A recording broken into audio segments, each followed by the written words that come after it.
Guys, welcome back to our channel city news Kashipur.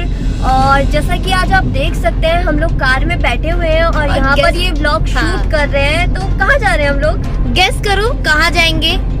पूरी video में देखोगे तभी आपको पता चलेगा कि हम कहाँ जा रहे हैं। लेकिन थोड़ा सा रिव्यू हम बताना चाहेंगे। थोड़ा सा हिंट दे दो हमारी जनता को। इतना ज्यादा एक्साइटमेंट भी अच्छा नहीं रहता, थोड़ा सा बताओ। क्या आपने अक्षय वट के बारे में सुना है? नहीं सुना तो पूरी वीडियो देखिए और पता चल जाएगा। एक ऐसे स्थान पर लेके जाएंगे जो कि ऐतिहासिक है, पवित्र है और पौराणिक है।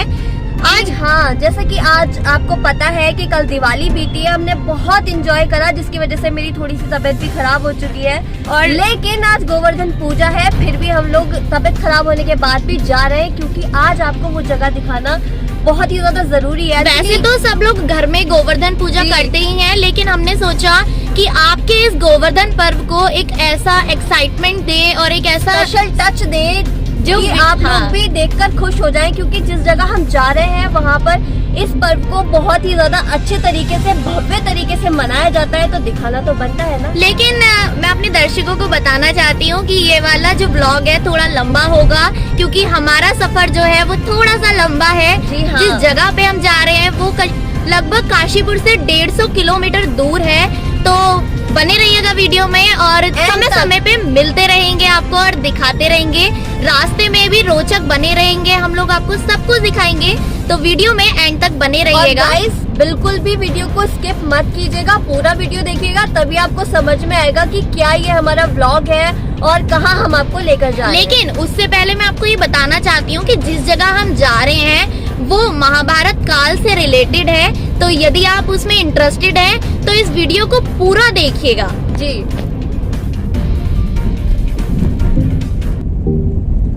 हेलो गाइस, अंजुला है और अंजलि यहाँ पे है आपके सामने। जी हाँ, और जैसा कि आप देख रहे हैं, हम लोग अपने सफर की शुरुआत कर चुके हैं और हाईवे से हम लोग जा रहे हैं। हम आपको बता दें, हम NH 74 पर इस वक्त चल रहे हैं। बहुत ही अच्छा ये हाईवे बन चुका है, अब शहरों के अंदर जाने की जरूरत नहीं है, ट्रैफिक का सामना करना नहीं पड़ता, हाईवे से हम जा सकते हैं। और इसी वजह से हमारा जो सफर है वो सिर्फ 1 घंटे का होने वाला है। लगभग 1 से 1.5 घंटे में हम अपनी मंजिल पे पहुँच जाएंगे और आपका जो इंतजार है वो खत्म हो जाएगा। तो वैसे हमने आपको इतने हिंट दिए हैं। सिटी न्यूज काशीपुर का ये सफर जारी है और इस समय हम अफजलगढ़ को क्रॉस करके बस धामपुर पहुंचने वाले हैं। सुबह से गाड़ी में बैठे हुए थे, सफर कर रहे थे, तो सोचा बहुत हौच-पौच सा हो गया था, तो सोचा कि थोड़ा रुके और थोड़ा रिलैक्स करें। और गाइस, हमने सोचा इतना सुंदर सा यहाँ हाईवे बना हुआ है, तो क्यों ना अपनी सिटी न्यूज काशीपुर के व्यूअर्स को भी दिखाया जाए कि कितना सुंदर यहाँ का हाईवे बहुत अच्छी तरह से बना दिया गया है। बहुत शांति है और आपसे बात करते करते हमें पता ही नहीं चला कि हम कब यहाँ तक आ गए। एक तो सुबह से मुझे अंजुला ने सुबह उठते ही फोन करके कहा आज हमें कहीं जाना है और ब्लॉग करना है। इतने एक्साइटमेंट में मैंने नाश्ता ही नहीं किया और मेरे को पता नहीं चला, लेकिन मैं भूखे नहीं रह सकती हूँ, लेकिन फिर भी मुझे आप लोगों से बात करते करते और इतने एक्साइटमेंट में मुझे पता ही नहीं चला कि कब हम लोग धामपुर पहुँचने ही वाले हैं। तो चलिए आगे का सफर भी जारी रहेगा, चलते हैं और अब आपको मिलेंगे धामपुर पहुँचकर।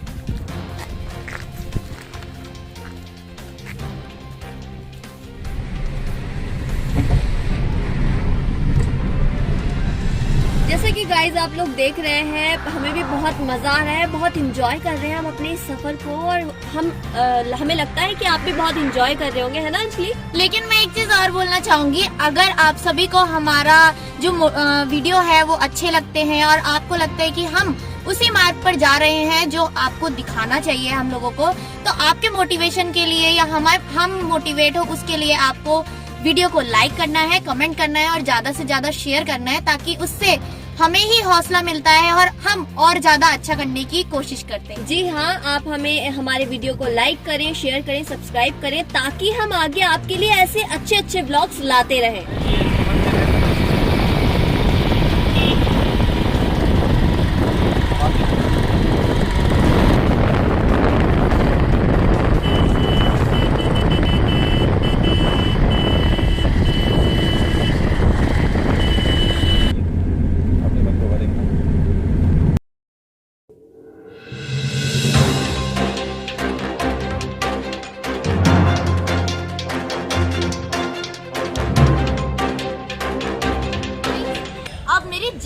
जान आ गई है।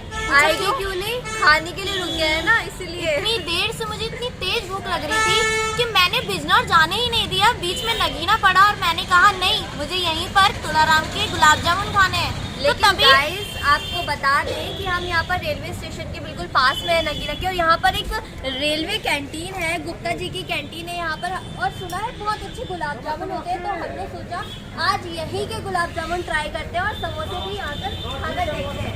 तो चलिए।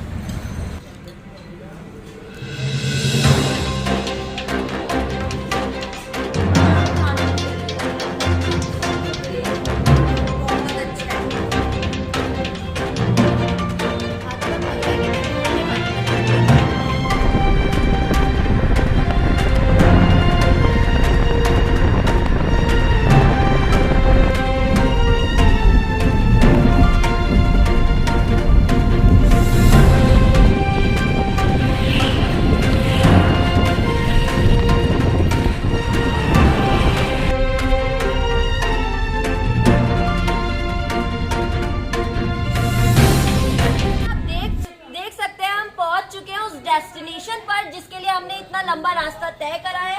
आप यहाँ गेट पर देख सकते हैं, हम पहुँच चुके हैं शुकदेव के मंदिर के बाहर गेट पर। और इतनी एक्साइटमेंट है हम दोनों को जाने की और दिखाने की अपने दर्शकों को कि कैसा नजारा हमें देखने के लिए मिलेगा। यहाँ के इतिहास को जानने के लिए मैं बहुत एक्साइटेड हूँ। बहुत कुछ है यहाँ पर अपने दर्शकों को दिखाने के लिए, और इतना कुछ है कि हमारे दर्शक भी जानकर यहाँ का मंदिर मैं आप सभी को बता दूं ऐतिहासिक महाभारत काल से है और पौराणिक है। और यहाँ जो मैं बताना चाहूंगी मंदिर जो है बहुत पवित्र माना जाता है। तो बने रहिएगा वीडियो में और हम आपको मंदिर का एक वो इतिहास बताएंगे पूरी तरीके से, जिसके बारे में आप सभी को नहीं पता होगा।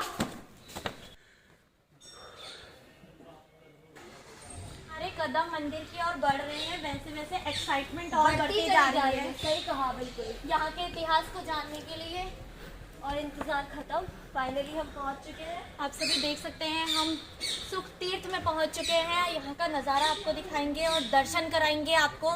सिटी न्यूज़ काशीपुर के माध्यम से हम आप सभी को दर्शन कराएंगे सुख तीर्थ के। आइए और चलते रहिए हमारे साथ।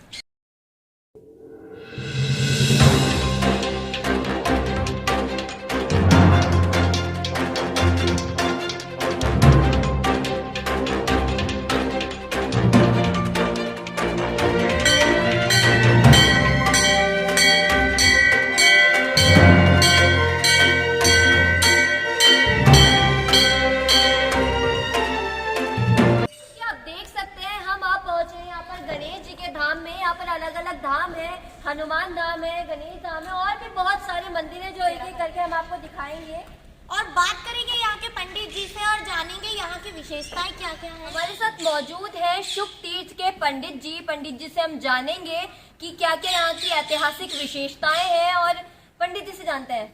नमस्कार पंडित जी। नमस्कार, राधे राधे जी। यहाँ पर भगवान सुखदेव जी ने राजा परीक्षित जो श्रीमद् भागवत कथा सुनाई। जो पृथ्वी पर सबसे पहले भागवत हुई है वो यहीं पर हुई, यहीं से भागवत का आरंभ हुआ। ये भागवत की जन्मभूमि है। और जो पेड़ देख रहे हो, इस पेड़ की आयु 5,500 साल से अधिक थी। जो भगवान सुखदेव जी वेद व्यास जी के पुत्र हुए और 12 साल तक अपनी माता के गर्भ में रहे।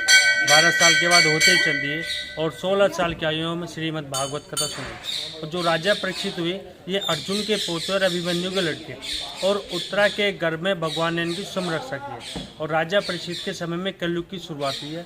और कलयुग के प्रभाव के कारण राजा परीक्षित ने सम्यक ऋषि से गले मराव सांप दे दिया। और सम्यक ऋषि जो पुत्र संज्ञ ऋषि, उन्होंने श्राप दे दिया कि जिस किसी भी राजा ने मेरे पिता के गले मराव सांप गिरा है, आज से 7 दिन वो नाग तक्षर नाग बन के डसे। तो कुछ मृत्यु जो होती है अकाल मृत्यु में आती है, जैसे सांप के काटने से मरता है आदमी, पानी में डूब के मरता है, आग में जल के मरता है, एक्सीडेंट में मरता है। और जो आजकल लोग आत्महत्या करते हैं ये भी अकाल मृत्यु में आते हैं। इनको हजारों वर्षों तक मुक्ति नहीं मिलती, इनकी आत्मा ऐसे भड़कती रहती है। जब राजा परीक्षित को मालूम चला कि सांप के कारण उनकी मृत्यु होगी, तो राजा परीक्षित ने अपने बेटे जन्मेजय को राजा बना दिया कि बेटा आज से तू राजा हो, मैं जा रहा हूँ अपनी मुक्ति पाने के लिए। तो राजा परीक्षित किसी को बगैर बताए अपने राज्य छोड़ दिया। जब यहाँ पर आए, यहाँ तो पहले से साधु संत है, ऐसे ऐसे साधु संत है जो अपनी आँख बंद कर देखते कि 5,000 साल पहले क्या होने वाला है। राजा परीक्षित ने सबको नमस्कार किया। राजा परीक्षित उनसे पूछते, प्रभु जिसके जीवन केवल 7 दिन बचे हो उसको क्या करने जाए 7 दिन में मुक्ति मिले। तो तो बड़े बड़े विद्वान हैं, कोई कहता है गीता का पाठ करो, कोई कहता है गायत्री का जाप करो, कोई कहता है गंगा में स्नान कर लो, पर कोई भी ये नहीं बताया 7 दिन में मुक्ति कैसे मिलेगी। राजा परीक्षित बातें कर ऋषिगण से, तो गंगा किनारे भगवान को आते देखा। जब भगवान को आते देखा, सारे ऋषि खड़े भगवान को नमस्कार करने लगे। राजा देख कर चंबे में हो गया कि साधु संतों की आयु तो 1000 वर्ष की है, ये छोटे से बच्चों देख के नमस्कार करे। तब ऋषिगण से पूछने लगे राजा परीक्षित, प्रभु क्या कर रहे हैं, आप छोटे से बच्चों को देख के नमस्कार करें। तब ऋषिगण कहने लगे तो भगवान सुखदेव जी हैं और चारों वेदों कहता है। जब भगवान का नाम सुना तो राजा परीक्षित ने साष्टांग प्रणाम किया भगवान को आसन दिया, गंगा से जल भर के लाए, चरण धोए, पूजा आराधना की। भगवान से कहते हैं, प्रभु जिसके जीवन केवल 7 ही दिन बचे हो, उसको क्या करने 7 दिन में मुक्ति मिले। और अकेले राजा परीक्षित हुए जिनको ये मालूम था कि आज से 7वें दिन उनकी मृत्यु होने वाली है। बाकी लोगों को तो ये भी मालूम नहीं कि 1 मिनट 2 मिनट के बाद क्या होने वाला है। राजा परीक्षित ने भगवान को साष्टांग प्रणाम करने के बाद आसन दिया, गंगा से जल भर के लाए, चरण धोए, पूजा आराधना की। भगवान से कहते हैं, प्रभु जिसके जीवन केवल 7 ही दिन बचे हो, उसको क्या करने 7 दिन में मुक्ति मिले। तो भगवान ने भागवत का वर्णन किया। भागवत के अंदर भगवान के सभी अवतार रहते हैं, राम अवतार, कृष्ण अवतार, नरसिंह अवतार, वामन अवतार, परशुराम अवतार, वेद व्यास अवतार, कपिल मुनि अवतार, सु अवतार, मत्स्य अवतार, कश्यप अवतार, मोहिनी अवतार, शेषनाग अवतार। जब भगवान ने भागवत कथा शुरू की तो राजा परीक्षित को आनंद आने लगा। आनंद इतना आने लगा राजा परीक्षित को, ना उनको भूख लगती है ना उनको प्यास लगती है, और ये भी नहीं मालूम चल कब 6 दिन पूरे हो गए। जब 7वां दिन शुरू हुआ तो भगवान ने राजा परीक्षित सावधान किया कि अभी तक्षक नाग आने वाला है, और भगवान ने राजा परीक्षित को अष्टांग योग के द्वारा उनकी आत्मा शरीर से पहले मुक्ति कराई। केवल मिट्टी रूपी शरीर है, वो शरीर की कीमत जब तक होती है जब तक शरीर में प्राण है। जब शरीर से प्राण निकल गया तो वो मिट्टी रूपी है, तो उसी मिट्टी रूपी शरीर मार के तक्षक नाग ने डंग मार दिया, शरीर जो तरफ हो गया। तो भगवान ने राजा परीक्षित को भागवत के द्वारा मोक्ष दिला दिया, जो मोक्ष कभी पांडवों को नहीं मिला भगवान के साथ में रहने से। और जिस मोक्ष के लिए स्वर्ग में रहने वाले देवता भी तरह के हमको मोक्ष चाहिए, तो मोक्ष राजा परीक्षित। मोक्ष का मतलब है जो जन्म और मरण है, इन्हीं सभी बंधनों से भगवान ने मुक्ति दिला दी। ना दोबारा किसी के पेट में जाना, ना दोबारा जन्म लेना, केवल भगवान के धाम में के भगवान का नाम का स्मरण करते रहे। और स्वर्ग का मतलब कि ऐशोराम की जिंदगी। जब मनुष्य को ऐशोराम की जिंदगी मिलती है तो उसके पीछे हमेशा 2 भाई रहते हैं, अभिमान और घमंड, कि थोड़ा सा दुख भी झेले। हम तो मनुष्य हैं, देवताओं में भी अभिमान घमंड हो गया कि जब उन्होंने अमृत पी लिया कि हमको कौन मार सकता है, तो राजा बलि ने उनका अभिमान घमंड तोड़ दिया कि तुमने अमृत तो पिया, दुख तो फिर भी झेलना पड़ेगा।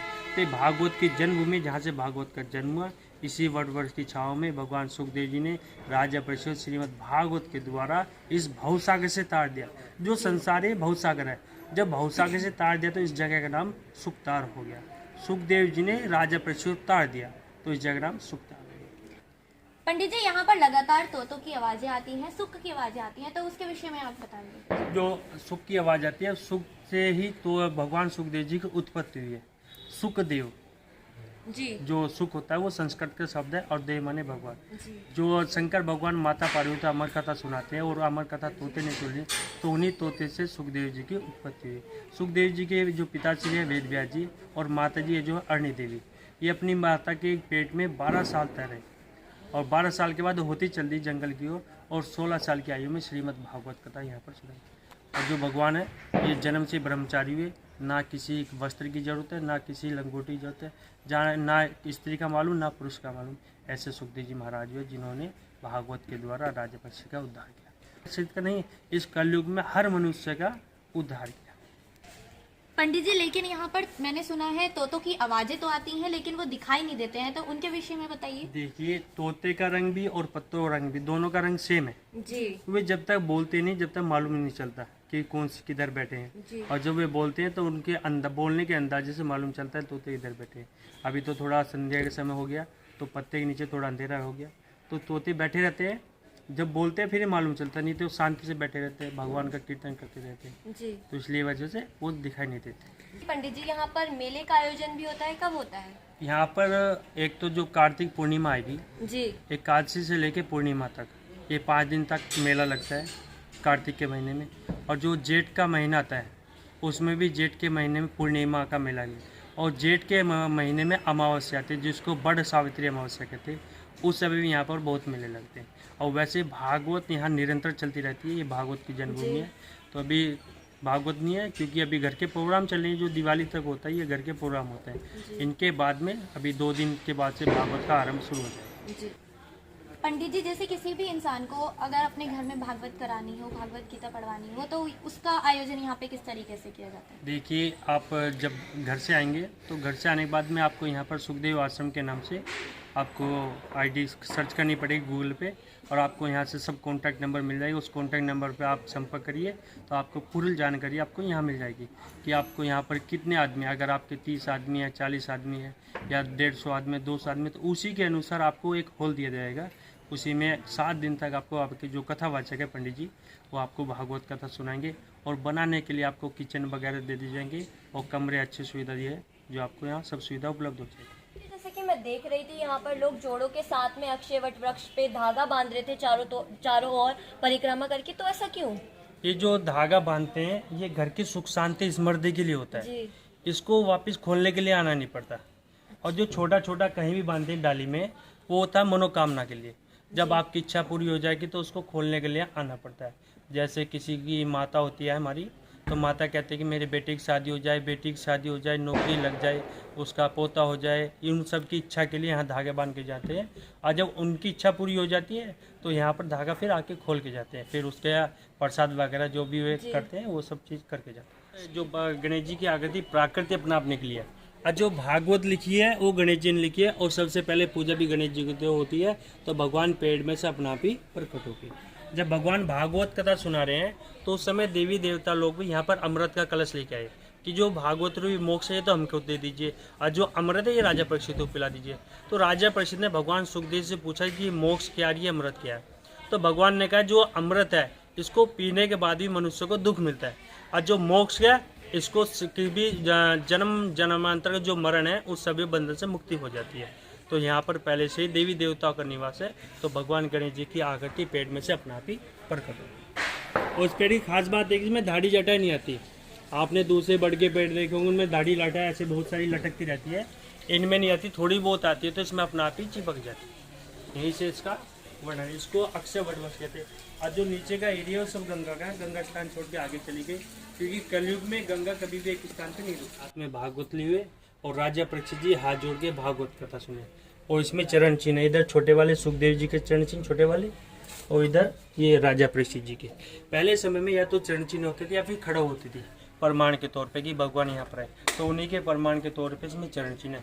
मूर्तियाँ तो वैसे सब बाद की है, तो चरण चिन्ह इसमें मुख्य है। हरे हरे हरे हरे गौर प्रेमानंदे प्रभुपाद के जय, प्रभुपाद के जय, निताई गौर प्रेमानंदे हरि सुखदेव जी महाराज की जय, ताल तीर्थ की जय।